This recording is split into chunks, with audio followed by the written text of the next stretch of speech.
مولاي صل وسلم دائما أبدا على حبيبك خير الخلق كلهم. بسم اللہ الرحمن الرحیم. الحمدللہ رب العالمین والصلاة والسلام علی خاتم النبیین.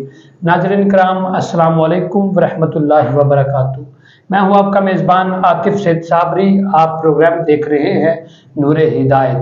ناظرین آج کے پروگرام میں ہم گفتگو کرنے جا رہے ہیں بہت ہی اہم موضوع جو کہ حضرت ابو بکر رضی اللہ تعالی عنہ کی ختم نبوت کا کیا کردار رہا. ہمارے ساتھ ہر بار کی طرح اس بار بھی عظیم عالم دین حضرت صاحبزادہ محمد لقمان اشرف چشتی صاحب موجود ہیں. السلام علیکم حضرت. وعلیکم السلام ورحمۃ اللہ وبرکاتہ. حضور کیسی طبیعت آپ کی؟ الحمدللہ رب العالمین. آپ کیسے ہیں جناب؟ الحمدللہ. حضور آج کے ہمارے پروگرام میں بہت ہی اہم گفتگو جو ہے ہمارا موضوع پروگرام کا بنا ہے حضرت ابو بکر رضی اللہ تعالیٰ عنہ نے اپنی زندگی میں ختم نبوت پر کس طرح پہراداری کی ہے. بسم اللہ الرحمن الرحیم.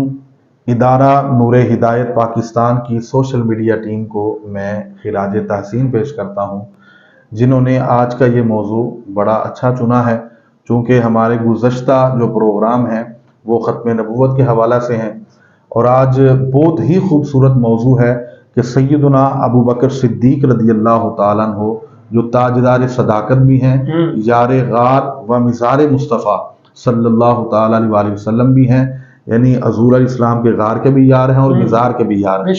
تو وہ سیدنا صدیق اکبر رضی اللہ تعالیٰ عنہ جو سسر رسول بھی ہیں اور نبی علیہ السلام کے بچپن کے دوست بھی ہیں. تو سیدنا صدیق اکبر رضی اللہ تعالیٰ عنہ پہلے مجاہد ختم نبوت ہیں جنہوں نے اپنے دور خلافت میں جو ابتدائی آپ کا دور خلافت ہے اس میں آپ نے ختم نبوت کے جو منکرین ہیں ان کا تعاقب کیا. جناب رسول کریم صلی اللہ تعالی علیہ وآلہ وسلم کے ظاہری زمانہ مبارکہ میں ایک شخص تھا جس کا نام تھا مسلمہ کذاب. اس مسلمہ کذاب نے نبوت کا اعلان کر دیا. چونکہ نبی علیہ الصلوۃ والسلام کی زندگی کے آخری ایام تھے ظاہری زندگی مبارکہ کے، تو نبی علیہ الصلوۃ والسلام نے اس کو خط بھی لکھا. وہ سارا سلسلہ حضرت حبیب بن زید رضی اللہ تعالیٰ عنہ سفیر بن کر تشریف لے گئے. ان کے ساتھ جو ہے وہ وہاں بڑا اذیت ناک سلسلہ ہوا اور آپ کی وہاں شہادت ہوئی. یہ ایک واقعہ بڑا طویل ہے، انشاءاللہ اس کے اوپر بھی گفتگو ہوگی. جو آپ نے سوال کیا میں اپنے سوال پر رہتے ہوئے جو ہے وہ آپ کے سوال کا جواب عرض کرتا ہوں. تو جب نبی علیہ الصلوۃ والسلام کا وصال ظاہری ہوا، وصال باکمال ہوا، تو اس کے بعد سیدنا صدیق اکبر رضی اللہ تعالیٰ عنہ وقت کے امیر المؤمنین ٹھہرے. تو سیدنا صدیق اکبر رضی اللہ تعالیٰ عنہ آپ نے خلافت کا علم سنبھالتے ہوئے جو پہلا کام کیا تھا نا وہ ختم نبوت کے منکرین کا تعاقب کیا. اور تو سیدنا صدیق اکبر رضی اللہ تعالیٰ عنہ آپ نے لشکر جرار تیار کیا جو حضرت ابو دجانہ رضی اللہ تعالیٰ عنہ اور سپہ سالار ختم نبوت حضرت سیدنا خالد بن ولید رضی اللہ تعالیٰ عنہ، ان دونوں صحابہ کی سپہ سالاری میں یہ دونوں کمانڈر تھے اس جو ہے وہ لشکر کے. یہ لشکر روانہ ہوا. جس بات کی طرف صابری صاحب میں آپ کے اور ناظرین کی توجہ دلانا چاہتا ہوں وہ یہ ہے کہ جب یہ لشکر مسلمہ کذاب کے لشکر کے سامنے آمنا سامنا ہوا اس لشکر کا اور جنگ کا آغاز ہوا، تو اس جنگ میں پتہ کتنا نقصان ہوا اسلام کا؟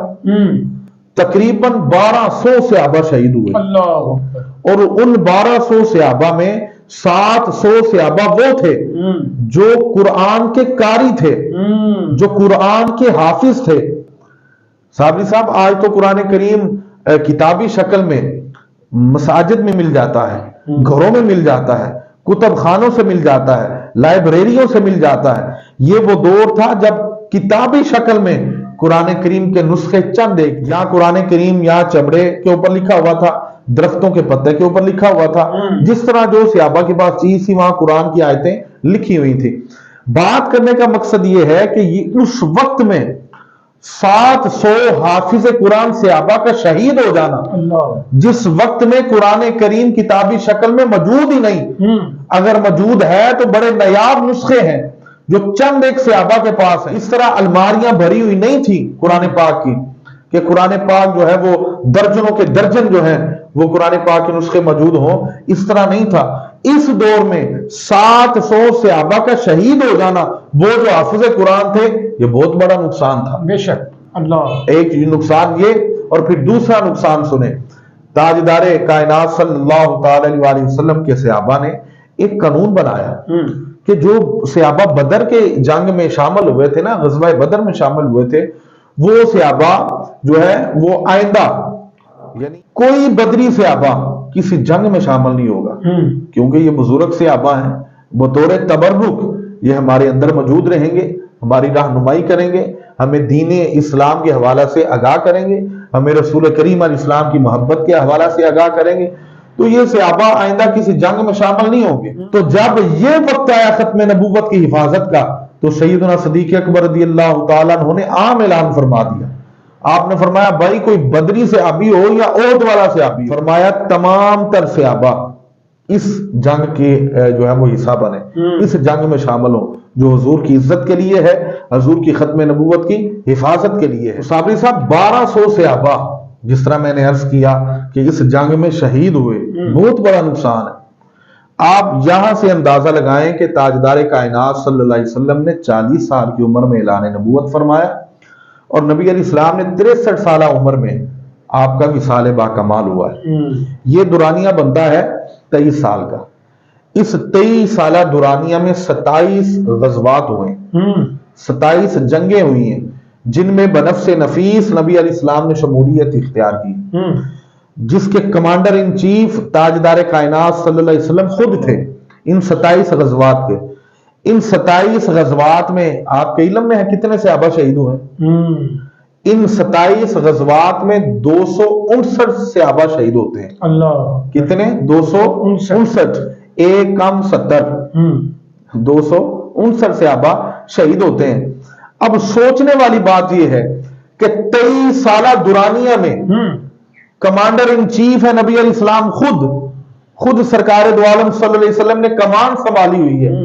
ان تمام غزوات میں جو 23 سالہ دورانیہ میں 27 غزوات ہوئے، ان تمام غزوات میں 259 صحابہ شہید ہوتے ہیں، اور ادھر ایک جنگ ہوئی ہے جو ختم نبوت کے نام پر ہوئی ہے، اس میں کتنے صحابہ شہید ہوتے ہیں؟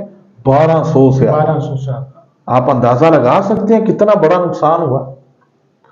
وہ صحابہ جو پھر آپ سے قرآن تھے، بھائی صحابہ تو صحابہ ہیں، صحابہ تو وہ تھے جنہوں نے رسول اللہ صلی اللہ علیہ وسلم کے سامنے بیٹھ کے جو ہے وہ درس و تدریس سیکھا ہے، دین اسلام سیکھا ہے، حضور کے پیچھے نمازیں پڑھی ہیں، اپنا تن من دھن سب کچھ نبی علیہ السلام کے پاؤں سے لگنے والی خاک پر قربان کیا ہے، وہ صحابہ۔ تو یہ کتنا بڑا نقصان تھا۔ سیدنا صدیق اکبر رضی اللہ تعالیٰ عنہ، آپ نے یہ نقصان برداشت کر لیا، لیکن ختم نبوت کے منکرین کو برداشت نہیں کیا۔ اس سے آپ اندازہ لگائیں کہ کتنا حساس معاملہ ہے ختم نبوت کا۔ مسئلہ ختم نبوت کوئی عام مسئلہ نہیں ہے، عقیدہ ختم نبوت کوئی عام عقیدہ نہیں ہے۔ آج ہماری توجہ نہیں ہے اس کے اوپر، آج ہمارے بچوں کو علم نہیں ہے، بچوں کو چھوڑیں بڑوں کو نہیں پتا کہ عقیدہ ختم نبوت کی حساسیت کیا ہے۔ بالکل۔ اچھا حضرت محمد مصطفیٰ صلی اللہ تعالیٰ علیہ وسلم کی ظاہری وصال کے بعد کن کن مشکلوں کا سامنا اسلام کو کرنا پڑا، اور صدیق اکبر رضی اللہ تعالیٰ عنہ کو کن کن مشکلوں کا سامنا، انہوں نے کس طرح کس نوعیت سے اس کو پھر ختم نبوت کو آگے اس کا پرچار کرنے کی کوشش کی؟ میں عرض کرتا ہوں صابری صاحب، یہ وہ وقت تھا کہ صحابہ کرام رضوان اللہ علیہ مجمعین کے منہ سے گوشت کے بھننے کی خوشبو آیا کرتی تھی۔ کیا وجہ ہے؟ صحابہ فرماتے تھے کہ نبی علیہ الصلوۃ والسلام کے وصال ظاہری کے بعد حضور کا چہرہ ہم سے اوجھل ہو گیا، ہماری نگاہوں سے اوجھل ہو گیا۔ اس وقت میں تاجدار کائنات صلی اللہ علیہ وسلم کا تازہ ابھی وصال ظاہری ہوا ہے۔ اس وقت آپ اندازہ کریں وہ صحابہ جن کا دن طلوع ہوتا تھا تو سرکار کا چہرہ دیکھتے تھے، رات کی تاریکی آتی تھی تو سرکار کا چہرہ دیکھتے تھے، وہ صحابہ جو سرکار کے پیچھے نمازیں پڑھا کرتے تھے، ان کے دلوں پر کیا گزرتی ہوگی کہ سرکار دو عالم صلی اللہ علیہ وسلم اب ہمیشہ کے لیے ہماری آنکھوں سے اوجھل ہو گئے۔ مشکل کٹھن وقت، بڑا یہ مشکل، ایک تو یہ مشکل،